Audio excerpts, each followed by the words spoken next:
Euskarazko literatura saria Uzue Kapa Olaza eta Biurguneko Naza liburuak jaso dute. Euskarazko haur eta gazte saria berriz Leire Bilbaok eta Barruko Hotzak liburuak jaso dute. Eta azkenik literatura lanaren ilustrazioa Maite Mutuberriak eta Irrimola lanak jaso dute. Arratsaldeko 6etan Tabakaleran izango da ekitaldia. Lourdes Otaegi, Kanela Bakak, Jon Martinek, Jurre Ugartek eta Josu Jimenezek osatu dute aurtengo epaimaia. Euskarazko literatura saria Uzue Paolazak eta Biurguneko Naza liburuak jaso dute. Euskarazko haur eta gazte saria berriz Leire Bilbaok eta Barruko Hotzak liburuak jaso dute. Eta azkenik literatura lanaren ilustrazioa Maite Mutuberriak eta Irrimola lanak jaso dute. Irrimola da jolasteko liburu bat, oso ume txiki-txikiendako, eta bertan aurkituko dituzte 8 protagonista, kalera doazela jolastera, eta iragartzen dute irrimola datorrela. Zer da irrimola?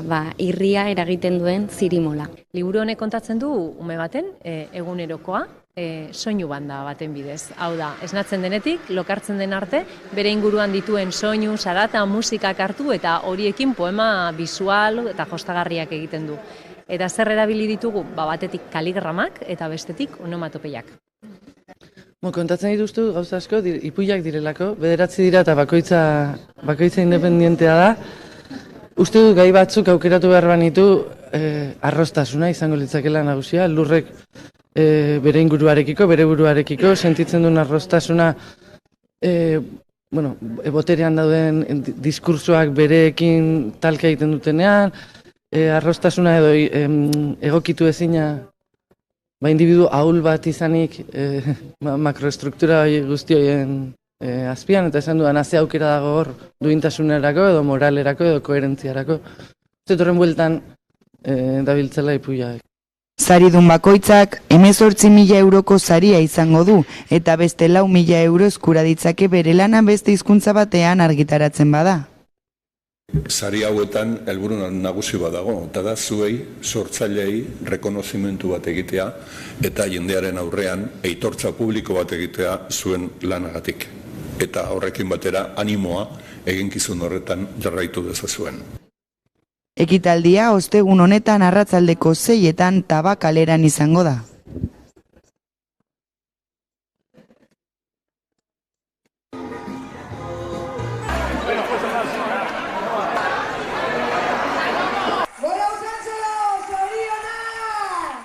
Zoriontzeko berba bakarrik dauz, ospatzeko egunera, ospatzeko, negarreiteko, besarkak emoteko, esateko, ostia, bide luzea izin den arren, lortu dugu, egin dugu posible. Borroka hau aspaldiko partez dator, da 1986ko ordezkariak ere baditugu. Heldu da bai garaia, udalerria gara, denon lanari esker, zorioneku, eta mailugarrenak gara. Gora Usansolo eta Usansolo herria da.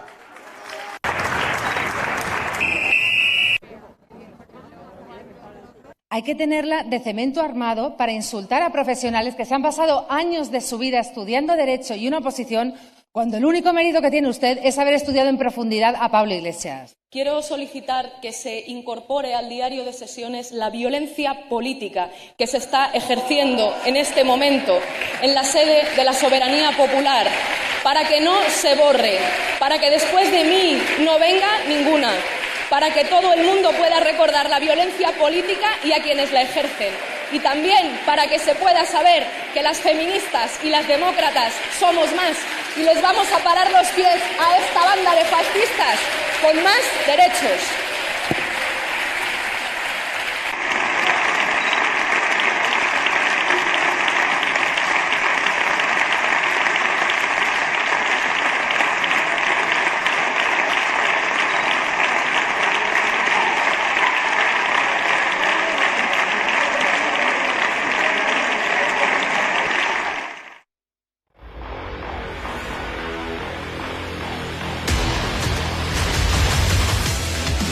Zapatu goizaldean gizon batek bere lankidea bortxatu zuen Eibarren.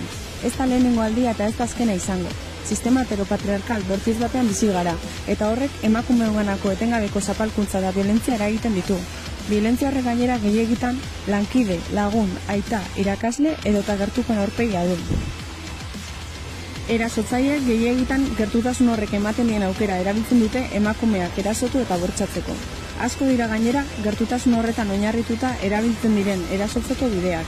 Lagun, lankide edota gertuko emakumeak mozkortu eta aukeratzeko gaitasuna gutxitzeko, insistentzia, erasoak txantxa gisa ikusarazi nahia, nahi baino gehiago hurbiltzea, emakumearen ezetza ikusi eta ulertu nahi ez izatea, gorputza eta ahotsa isilarazi nahia, berriz ere insistentzia, ukituak, gehiegizko hurbiltasuna, isildu, isiliko beto zaude, zer duzunezka, ondo pasatzen ari gara barren, eta jazarpenak, eta bortxaketak, eta irailketak, eta abar luze bat.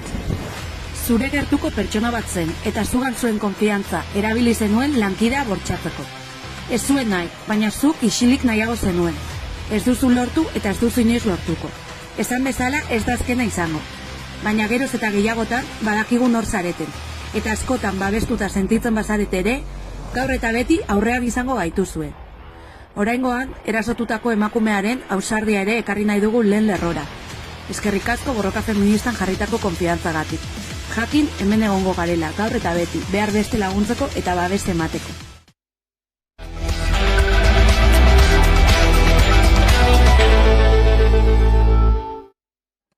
Eta egunero bezala, eguneko elkarrizketaria eta irekiko diogu, horretarako gaurkoan, gurean daukagu Miren Elgarresta, Emakundeko zuzendaria, eguerdion, ongi etorri. Eguerdion guztioi. Bueno, azaroren 25, emakumeen aurkako indarkeriarekin amaitzeko eguna, eta aurten egindako kanpainan gizonengan jarri duzue fokua. Zer ez duzu ulertu nahi, bakarrik bai da baietz leloarekin. Nondik dator planteamendu hau? Bueno, egia da testu ingurua egokia zen, aurtengoa, baina izan da aspalditik edo guren artean eta barajatu egin diren eta gaien artean, ez? Eta baitare gure gogoetan egiten zana zen gehiegitxo jartzen genuela fokoa biktimarengan, emakumeengan, eta bazen garaia gizonen aurrean eta interpelazio hori edo jartzea. Eta horrela, egia da baitare testu ingurua egokia zen, guretzako hainbat faktore tarteko eta usartu egin ginen, gainera niretzako baitare beste elementu gehigarri bat eta berritasun bat, eta izan da erakunden artean aspaldiko partez modu bateratuan eta egin diogu honi aurre. Eta nolako harrera izan du, batez ere gizonen artean, kanpainak?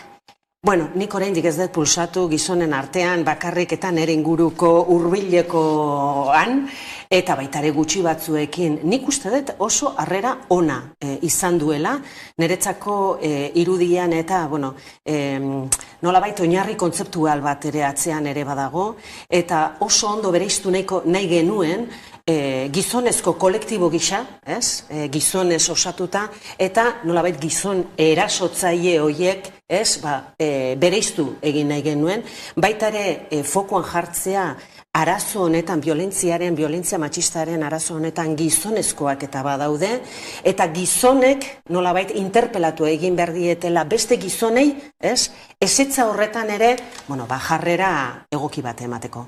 Ematen du ezta, urteak igaro ahala, aurrera pausuak eman beharko liratekela, matxismoa alde batera ustean, baina zein puntutaraino jarraitzen du errotuta matxismoak euskal gizartean? Oso errotuta dago, Euskadiko gizartean eta beste kultura guztietan ere, mundu osoan ezaguna den arazo larria da.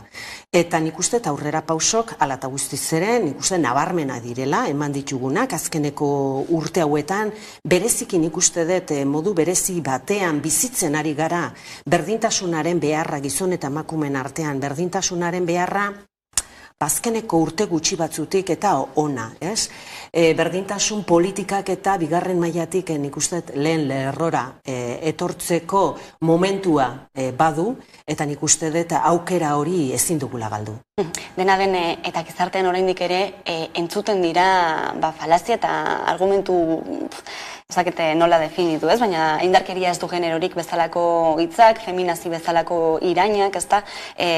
Nola hartu, ez? Edo nola aurre egin matxismoari modu integral batean? Horrelako kanpainaren bitartez eta hainbat ekintzak ere bultzatuz. Hori prozesuaren zati bada. Eta ez gaitu harritzen, naiz eta, desde luego, gustoko mezuak, gustoko jarrerak eta izan, ez? Gustoko ez izanak.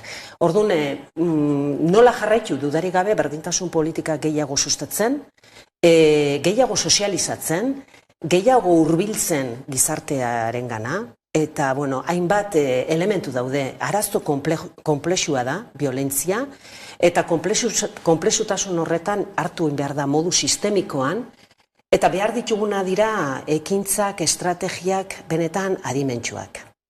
Ze askotan esaten da oso arazo konplexu baten aurrean bideratu behar da baitare modu konplexuan, eta ni ez nago ados. Nik uste behar dugula gure adimena, gizarte moduan eta modu adimentsuan eta honi aurrera egitea. Gazteen artean ere antzematen dira, ez? Horrelako kezkarako bazantzuak, horrelako jarrerak, horrelako dinamika batzuk ere, ez da? Azkotan bromen testu inguruan egiten direnak, ez baina erroan matxismoa dagoela.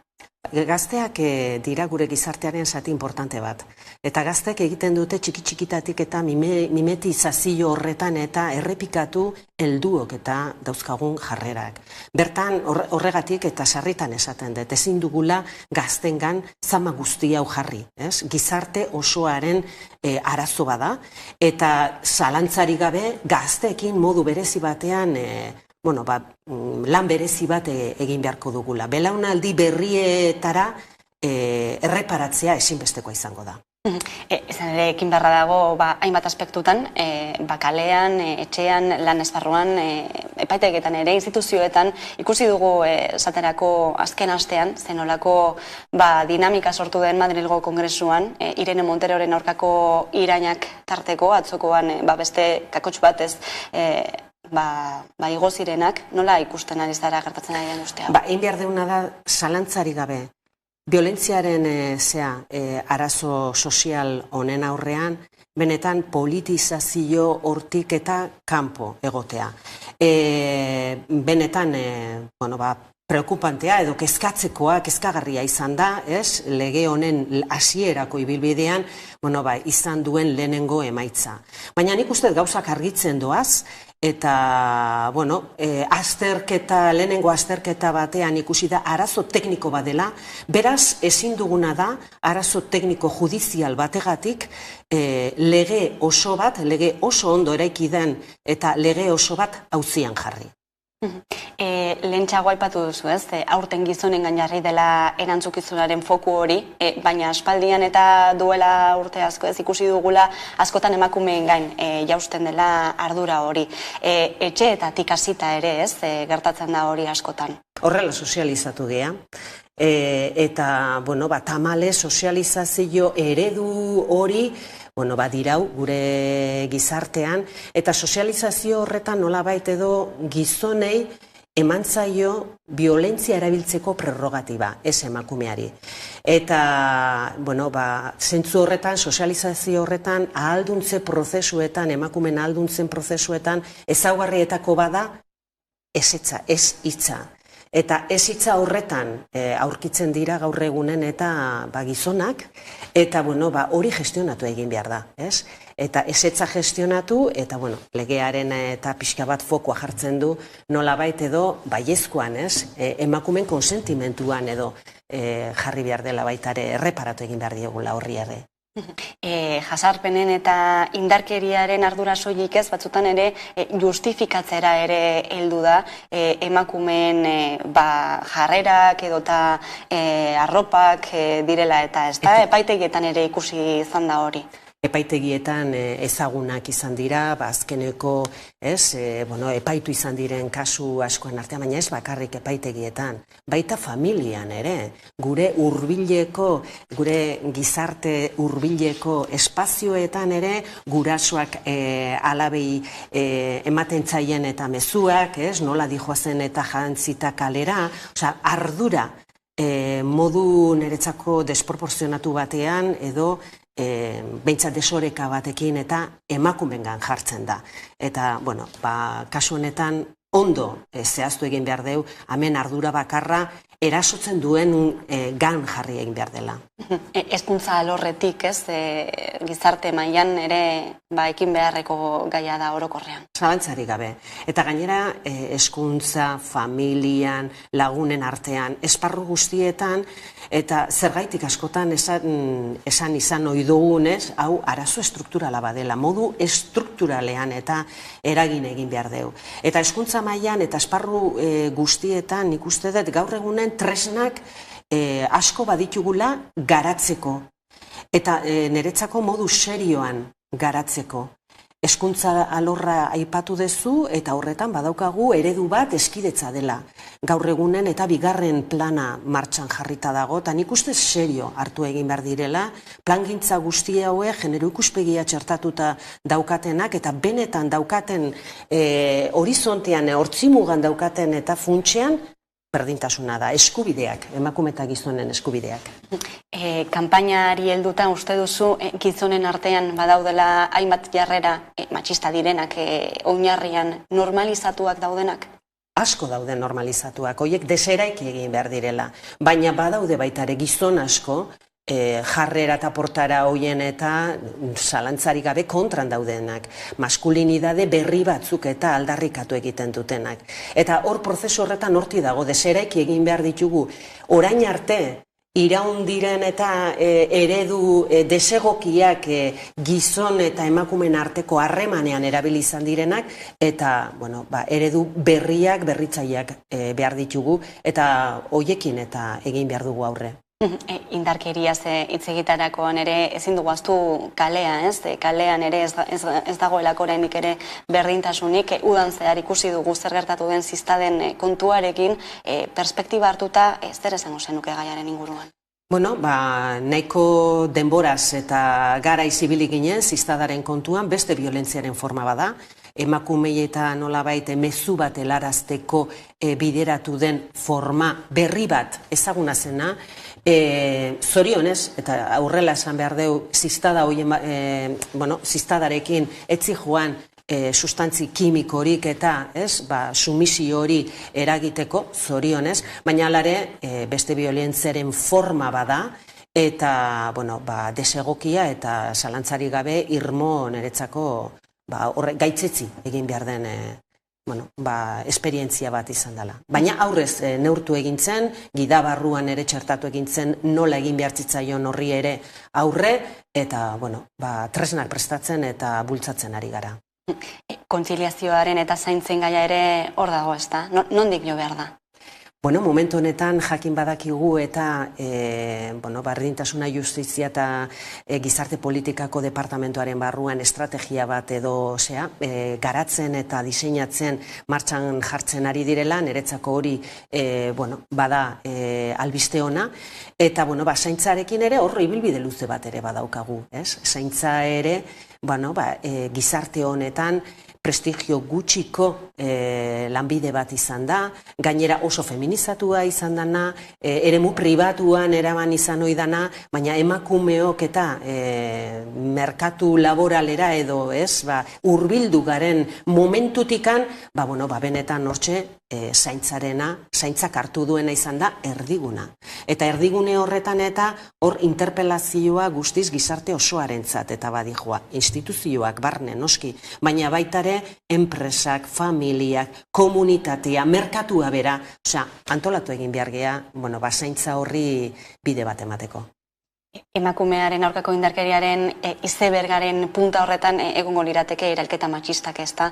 Nola eragin daiteke erakundeetatik? Erailketa matxistak soilik ez, beste eraso guztiak ere bai. hori nolabait irudikatu edo erabili izan da irudi hori denok irudikatzeko benetan arazo struktural horretan eta zenolako gorputza duen, Eta izeber horren azpian, violentzia motak, harinak, larriak, danetarik, dudarik gabe, ezagutzen duguna da, izeber punta horretan dagoena. Eta berdintasun politikaren bidez, jakin badakigu, azpian dagoen guztia, azaleratu egingo dela. Horretarako ere prestatuta egon behar dugu. Nola prebentzioa, sensibilizazioa eta tresna guztiak martxan jarriz, modu paraleloan eta indarkeri kasuak eta erasotuak diren emakumeak hartatu egin behar ditugu eta erantzun egin behar dugu modu egoki batean, baina aldi berean prebentzio lana eta sensibilizazioa gure gizarteari mesede egingo diona eta hortxe esan dugun bezala benetan modu eraginkorrean eta modu erreal batean berdintasuna lortzeko gizon eta emakumeen artean. Eguneroko jarreretatik hasten da lana, ez? Kanpainan...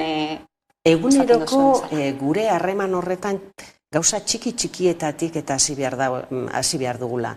Kontutan hartu behar duguna da, birpentsatu egin behar ditugu gure jarrera asko, zenbateraino eragina duen, beste pertsonengan, beste emakumengan, gizonengan eta nola gutxietsi egiten ditugun hainbat kolektibo, kasu honetan emakumen kolektiboa, eta gutxiespen horretan ere badago botere harreman batean nun apurka violentzia larri batera eraman dezakena.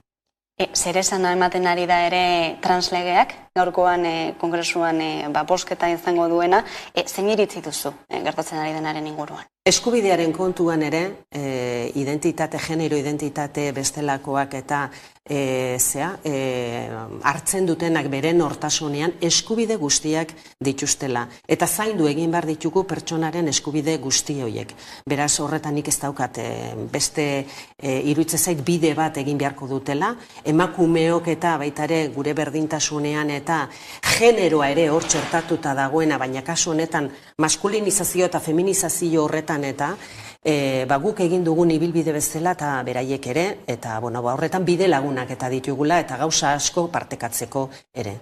Duela hilabete hartu zenuen emakunderen zuzendaritza, zer moduz doa? Intentsoa doa, pozik ere, aldi berean, lan askorekin egia da azkeneko aste hauetan, agian medioekin ere, lan importante bat izan dudet eta komentatu izan duguna baitare, nik uste dut behar dudala baitare pixka bat barne aldera etorri, etxeko lanak baitare heltzeko, baina pozik benetan ilusio handiarekin, era berean baitare gogoratzen ditut eta modu berezi batean nire atzean eta egon diren bost emakumeak, benetan begirune handiz eta hartzen dut eta beraiek jorratu duten ibilbidea, benetan momentu honetan plaza askose aberatsagoa da. Egitura sendoa dugu. Eta orain behar dugu niretzako egitura horri eta edukiaz eta beste velozidade bat jarri berdintasunaren aldera. Erronkak ez direlako gutxi izango ez da emakunderentzat ere. Ez dira makalak ez, baina era berean zoragarria da lana. Eta nik uste dut, pertsonak erdigunean jarrita, eta emakumek eta behar duten momentu honetan dauden ezberdintasunetan eta ekintza positiboak eta martxan jartzeko, denon beharra izango dugu. Miren Elgarrezta, emakunderen zuzendaria, eskerrik asko gaurkoan Hamaika Telebistara gerturatzeagatik. Zuei, benetan. Gervasio Santzezen erakusketak amaitu gabeko 40 istorio islatzen ditu. Istorio garrantzitsuak, emakumeek gatazka armatuetan bizi izan dituzten indarkeriak kontatzen ditu, hain zuzen ere. Istorio horiek agerian uzten dute bakea lortu izan arren, indarkeria amaitzeko ezinbestekoa dela genero ikuspegia aplikatzea nazioarteko gatazken konponbideak bilatzean. Emakume eta gizonen arteko berdintasunaren alde. Emakumeek desberdinkeria larria pairatzen dute planeta osoan, eta desberdinkeria hori areagotu egiten da gatazka armatuetan. Gervasio Santzezen erakusketak argazkien bidez gerretako biktima zibilen istorioak aldarrikatzen ditu, eta erakusten du gatazkak ez direla amaitzen gerrak amaitzen direnean. Gervasio Sánchez kazetaria da eta haren lanak Heraldo de Aragon egunkarian argitaratu ohi dira. Dozena bat argazki libururen baino gehiagoen egilea da, eta gainera jaso dituen sari ugarien artean 2009ko argazkigintza sari nazionala nabarmentzen dute. UNESCO-ren bakearen aldeko ordezkari berezia da 1988tik, eta 2011an elkartasun sozialaren ordena zibilaren gurutze handia eman zion estatuko gobernuak. Erakusketa abenduaren 11 arte ikusgai izango da Montermoso kulturunean. Beldurraren eta kontrolaren aurrean justizia feminista antolatuta gauden lelopean kalera ateratzeko deia luzatu du Euskal Herriko mugimendu feministak. Emakumeen gaineko indarkeria salatzeko egunean autodefentza feminista aldarrikatuko dute. Helene Lopetegi da, Bilgune feministako kidea. Kaixo, Helene? Kaixo, egunon. Bueno, esan bezala, azaroaren 25erako autodefentza feministarako aldarria egin duzue praktikan, zenolako bideak hartitzake honek? Bueno, aurten autodefentsa feministarako aldarria egitera erabakitzen dugu Bilgunetik atera egun kartelean, eta autodefentsa feministak 1000 bide hartitzake, izan gure artean sareak eraikitzaena, izan eraso baten aurrean hartzen dugu erantzuteko mugua erabakitzerako orduan, ez? Orduan autodefentsa feminista bada kontzeptu zabal bat, eta urteak da gamaztiguna praktikan jartzen, eta hori esan bezala forma eta 1000 bide hartitzakena, ez? Kartelean, Bilgunenen kartelean ikusi daitezke hainbat marrazki, autodefentsa feminista horrek guretzat hartitzaken forma horiek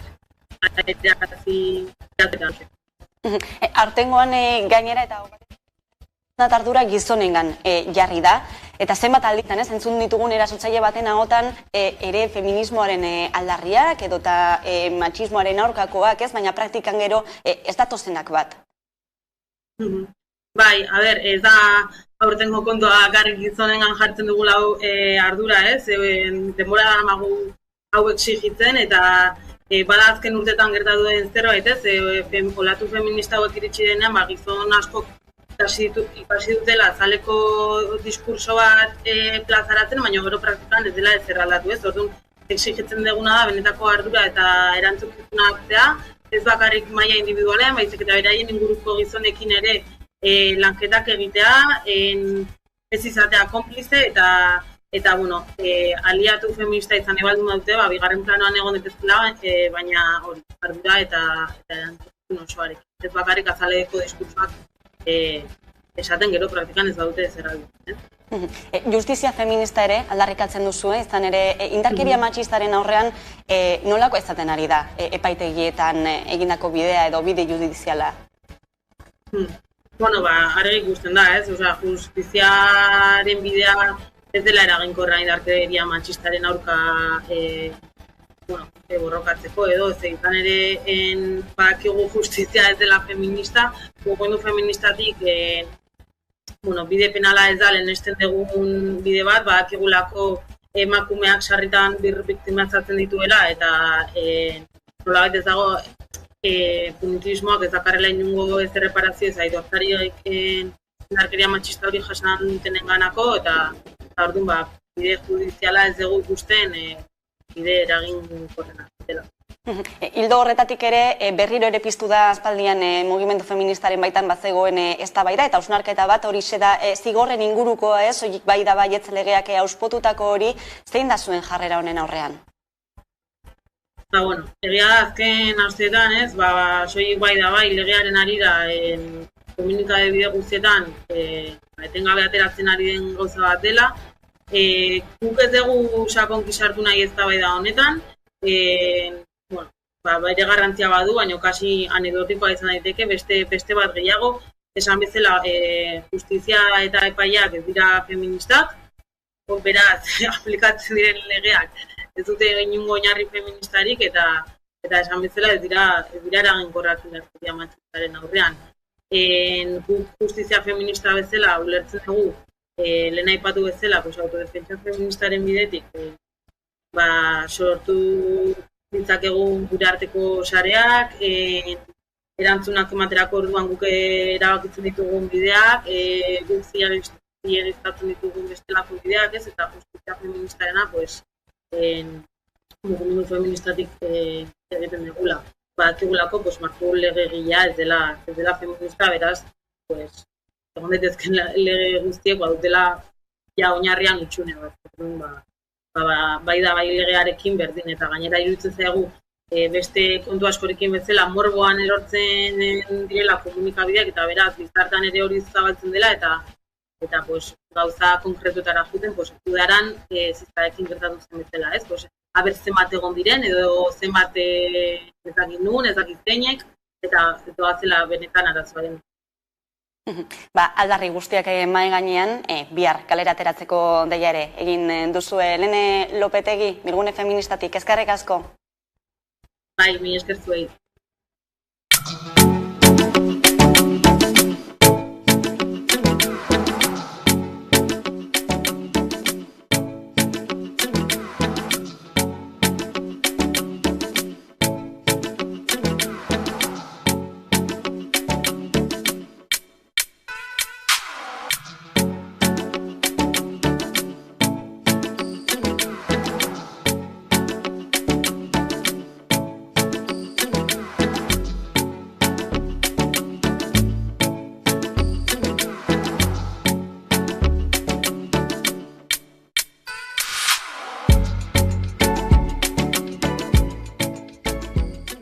Amabi urte zazpikoentzat garraio publikoa doakoa izango da Gasteizen. Euskadin Gasteiz neurri hau onartu duen hiriburu bakarra da. Gasteizko alkateak, Gorka Hurtaranek, garraio publikoen deskontuen eztabaida hasi zenetik bere proposamena izan zen 12 urte zazpikoentzat doakoa izatea. Eusko Jaurlaritzara eraman zuen proposamena EH Bilduk eta ez zen onartu. Soilik aurrera eraman zituzten garraioko deskontuak urtearen amaierara arte. Era berean Bizkaiko batzar nagusietan doakotasunaren inguruan eztabaidatu zen baita ere. EH Bilduk berriz eraman zuen proposamena eta berriz ukatu zuten. Gauzak horrela Euskadin soilik Gasteizen 12 urte zazpiko umeek bidaiatuko dute dohainek garraio publikoan. Izan ere, Gasteizko udalak 2023ko aurrekontuetan aurreikusi dituzte deskontu hauek, baita doakotasuna ere. Eta aurrera eraman dute proposamena. Azaroaren 21etik aurrera udaletzeko webgunean formularioa bete behar dute 12 urte azpiko umeek, eta abenduaren 12tik gizarte etxeetan eskatu dezakete txartel berria. Txartela 5 eta 11 urteko adintarteko umeei emango zaie. Izan ere, 5 urtetik beherakoek dagoeneko erabiltzen dute doako garraioa. Onartzekotan, 28.000 bat adingaberi egingo lieke mesede. Arrea jatetxe arabarrak Mitzelin izarra jaso du, Kanpezun Araba edorta Alamo jaio zen eta Donostian hasi zuen bere ibilbide profesionala. Denborak aurrera egin ahala bere herrira bueltatu zen eta arrea jatetzea ireki zuen. Gauzak horrela, arrea da Euskadin Mitzelin izarra jaso duen jatetxe bakarra. Kanpezuko arrea jatetzeak bere lehenengo Mitzelin izarra eskuratu du. Edorta Alamo sukaldariak unkituta jaso du jaka eta bere zenidei eta familiari eskertu zien egindako guztia. Alfuego jatetzea ireki zuen Donostian eta bere ibilbide ospetsua bertan hasi zuen. Ondoren Kanpezura bueltatu zen jaioterrira eta arrea jatetzea martxan jarri zuen. Lehenengo Mitzelin izarra jaso du eta oraingoan Araban jaso duen jatetxe bakarra da. Bueno, poses handiarekin, azkenean hau gu arrearentzat, taldearentzat, edortarentzat, familiarentzat eta kanpezu eta mendealde osarentzat sorionez pilo bat eta asko posten gara eta hori oso posik. Dakagun bidea ja lan egiten dugun moduan eta holan, bai, azkenean da gure lana eta beste aldetik gauza hauek etortzen direnean eta ez dago gure euskuz. Arrea jaio zen duela pilo bat edortaren buruan. Beraz zeuen Donostin, Afuego Negronekin eta holan, eta beti bere ideia izan zen bere herrira berriro bueltatzea, eta eki genuen ja huelen gumea, eta historia ja zen beste bizi modu bat egotea, ja beste modu batean bizitzea, eta hor hasi zen, gero ja behiratu beratu zuen etxe bat bizitzeko, jatetzea montatzeko eta balan, eta mendealdea pizkat defendatzeko. Daukagu plater berezi bat, gure ideia eta gure filosofia da, pizkat hemen kultura gastronomika egon dena eta hori defendatu, baina batez ere movimentu furtiboa defendatu eta bai kangrejoa, bai usoa, bai basurdea, eta tradizional plater asko defendatu eta Sí, bueno, somos aquí del pueblo y hemos estado en Larrea, hemos ido varias veces y eso hemos disfrutado ahí en varias ocasiones, vamos, desde el principio. Le sitúa un poco a Campezo en el mapa, ¿no? Y entonces, pues supongo que para el pueblo muy bien. Y se nota que viene gente de fuera a comer exclusivamente a Campezo. Dios, sí, muchas. Sí, pero que muy bien, ¿eh? Se lo merece de verdad. Bueno, ondo, posi. Azkenean berriz ere, bueno, nolabait mapan jartzen gaitu ere bai, herri alako herri txiki bat olan jartzea, eta gero laguna ere delako, eta bere gaitu postutzea, beragatik eta familiagatik, claro. Niri piloa gustatzen zain, ni bere fan number one bat naiz, orduan, badakit mundu guztiaren txatagian ez dela. Ez dela, jende guztiari igual ez eskiolako gustatzen, eiza produktuak edo tabar, ez? Baina egiten duena oso egiten du.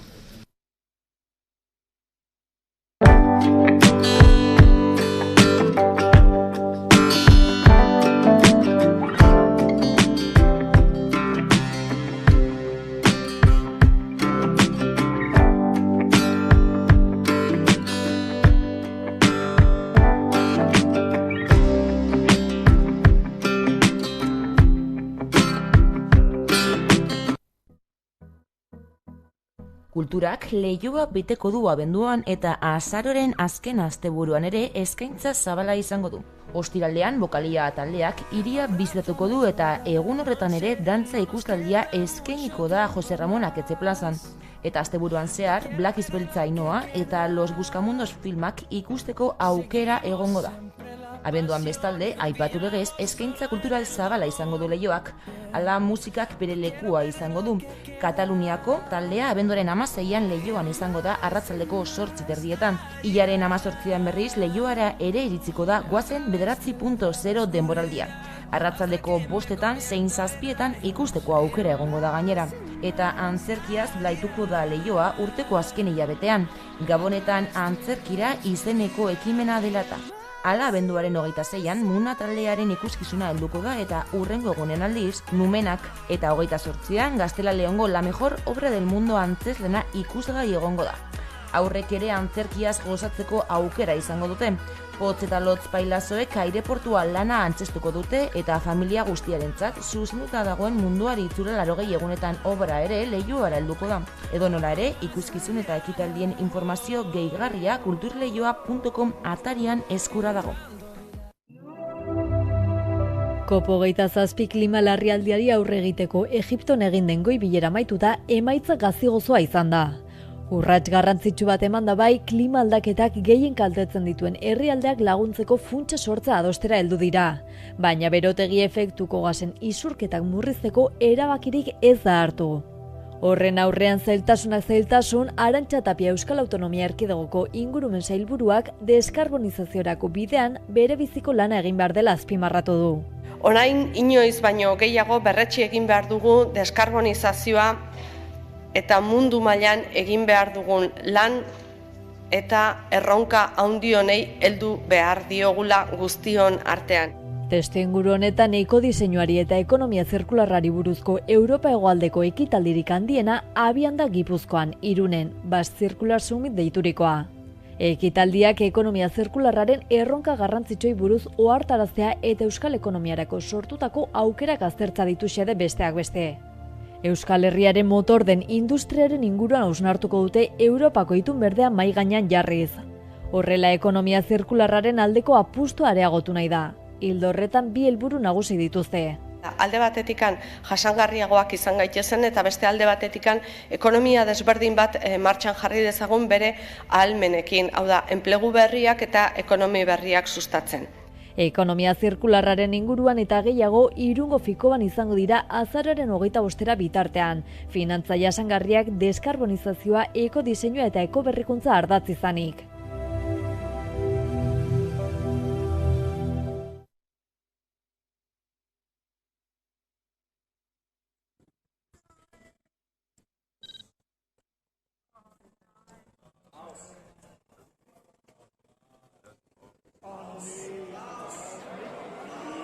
Liebe Mitmenschen, ich stehe heute hier, weil wir die Klimakatastrophe kollektiv verdrängen und damit unseren Kindern ein Leben in Sicherheit und Frieden wegnehmen.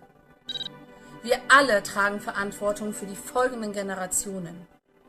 Jetzt zu wenig zu tun bedeutet, Mitschuld zu tragen an der größten Katastrophe, die die Menschheit je erlebt hat.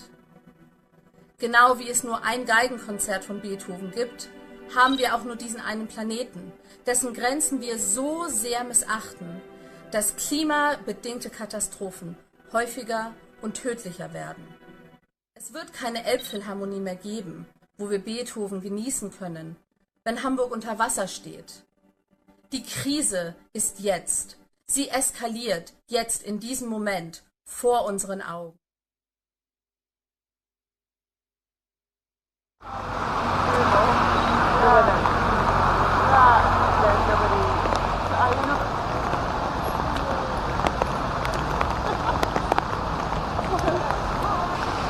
Eta ziur gaude, gaur espada bihar berriro erreferenduma gauzatuko dutela. Ziur gaude moduan, Euskal Herritarrok ere, hori egin eta lortuko dugula.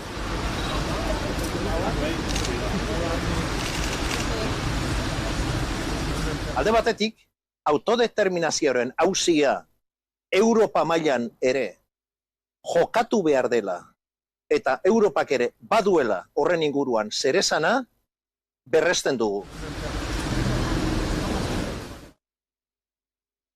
Gai horren inguruan gehiago hitz egiteko, pantailaren bestaldean daukagu Miriam Miranda, musika bulegotik. Gabon, Miriam.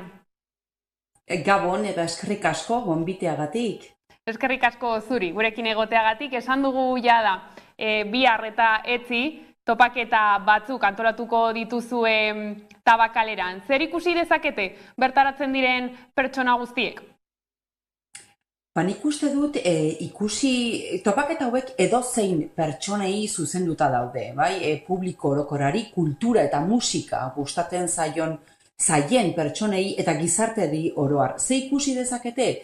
Ikusi dezakete alderdi akademikoago bat eta alderdi artistikoago bat non puntu amankomun bat daukaten, alegia komunitate honetako pertsonak eta artistak nola bizi duten beraien jarduera profesionala.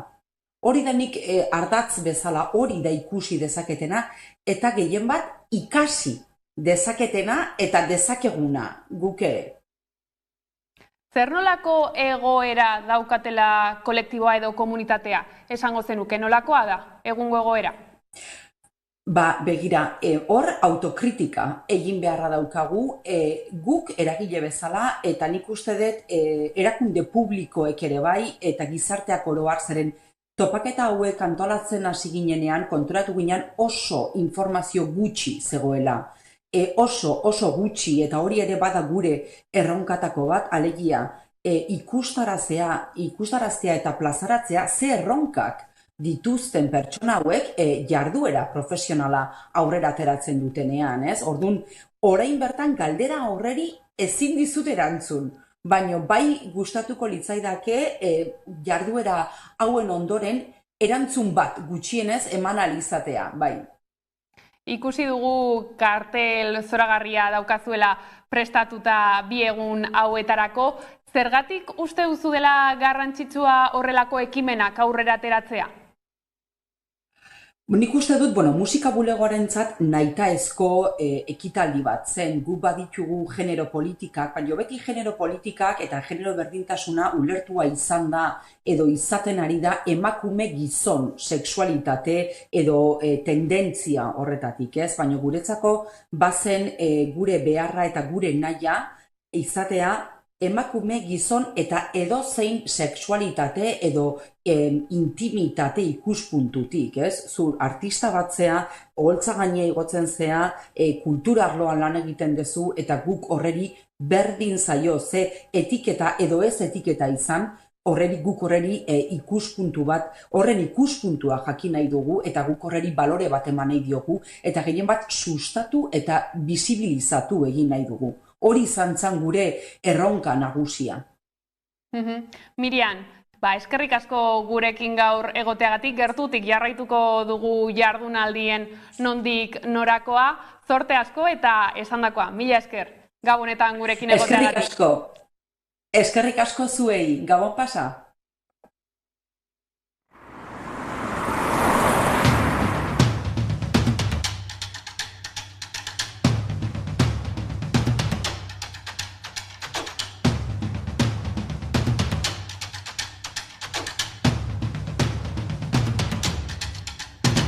Euskaldunaren kupo hori dut betea, esanekoa izan eta bakea, aski alda maite dut ozen esatea.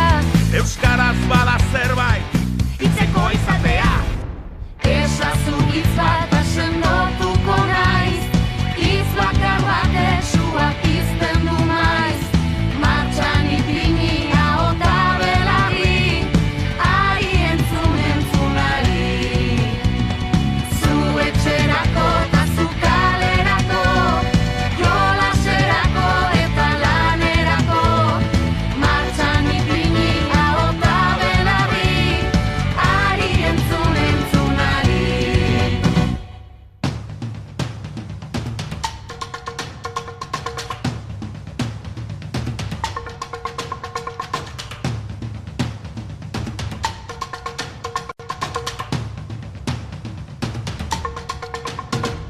Zagarra dugu manzana eta ikatza da karbon, sakbon dugu ikatza eta zagarra ponpon. Mende erdi bat joan da eta hor konpon. Beti toki berean, Ezin gintezke egon, esazu hitz bat asendotuko naiz, hitz bakar batek suak izten du maiz, martxan ipini ahota belarri, ari entzunari. Zu etxerako eta zu kalerako, jolaserako eta lanerako, martxan ipini ahota belarri, ari entzunari. Ordezko gurasobi gaztelera frantzez, nire erabakita, nire borondatez, banoa aspaldiko desioa betez, agurra aita ta ama ondo bizi bitez.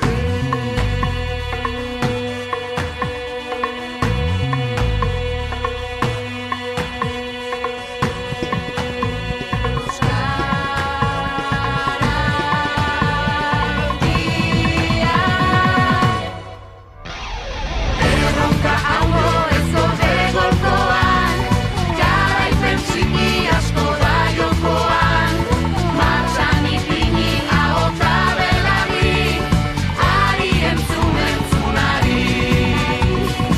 Erronka haugo ez gorde golkoan, jarraipen txiki asko da jokoan, martxan ipini ahota belarri, ari entzunari.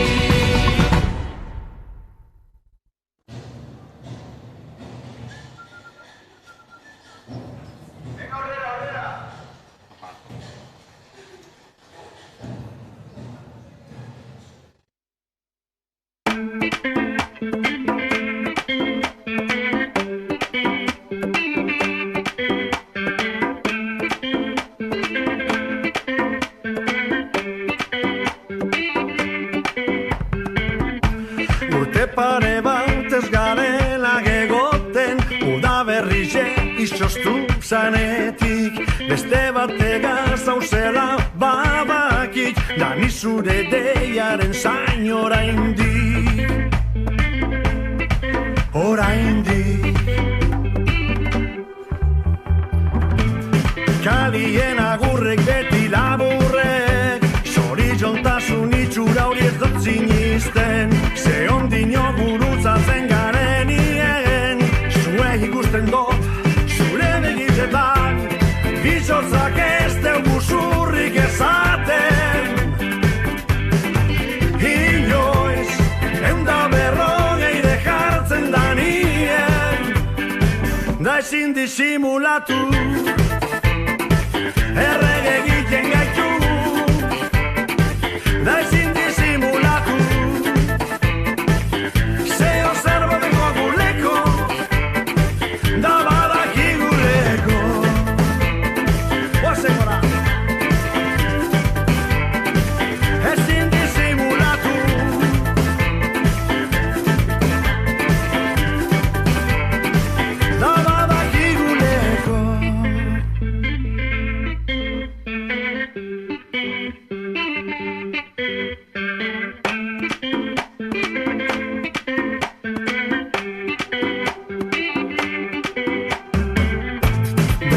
Inork ez deu zaurizek zarratzen, norberak ondo josten ez badauz, bakarrik egotik ezaia banarren, bitxotzagen gainetik ezaiagoa dau. Alkoholak leitzoak zabaltzen hasi da, imanak elkarren ganak hurbiltzen doaz, barriro ere, lietak agoz gu, etxerako prisarik, gaur besteko gu, azalak ez den musurrik ezaten. Inoiz, enda berrogeide jartzen da nien, da ezin disimulatu, errege egiten gaitu, da ezin disimulatu, zeo zerbait goguleko, da badakiguleko. Emozue! Ezin disimulatu,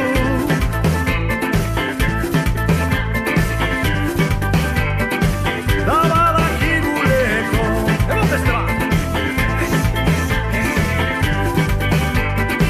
Da ezin disimulatu,